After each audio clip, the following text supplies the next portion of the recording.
আমার newly launch করা এই চকলেট ট্যাপ কেকটাকে তোমরা অনেক ভালোবাসা দিয়েছো। এই কেকটা অর্ডার করেছিল আমার একটা কিউট কাস্টমার। আমি আজকে ভাবলাম যে একটু আগের দিনের থেকে আলাদা রকম কিছু করি।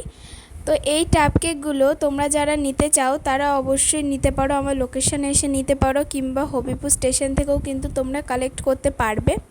আমি যেভাবেই ট্যাপ কেকগুলো তৈরি করি সেভাবেই আমি এই ট্যাপ কেকটাও তৈরি করেছিলাম। আমি এখানে কেকটা রেখেছিলাম পিওর এগলেসের মধ্যে। আমার ট্যাপ কেক, গ্লাস কেক প্রত্যেকটা কেকই কিনতে হয় পিওর এগলেস একটা কেক। আমি ওপরে এখানে কিছুটা চকলেট ক্রিম দিয়ে নিয়েছি, এটা কিন্তু কোনো রকম কালার নয়, পিওর চকলেট ক্রিম দিয়েছি। এরপর একটা স্প্যাচুলা দিয়ে ওপরে একটু হালকা কোনো রকম ফিনিশিং করে নিয়েছি। ফিনিশিং করলে জিনিসটাকে দেখতে অবশ্যই ভালো লাগে। এরপরে একটা চকলেট গানাচের লেয়ার দিয়েছি, মিনিমাম একটা লেয়ার দিয়েছি আমি, খুব বেশি মোটাও দিইনি, খুব বেশি আবার পাতলাও দিইনি।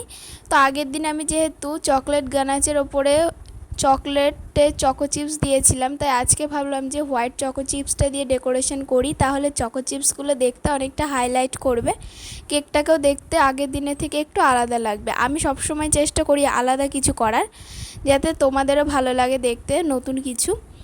তো এদিকে তোমাদের সাথে কথা বলতে বলতে আমার কেকটা কিন্তু অনেকটাই হয়ে গেছে কমপ্লিট। তো এরপরে আমি হোয়াইট চকো চিপসটা দিয়ে দিয়েছি। তো এবার তোমরা বলো যে তোমাদের কি দেখে খেতে ইচ্ছে করছে, তাহলে ঝটপট অর্ডার করে ফেলো।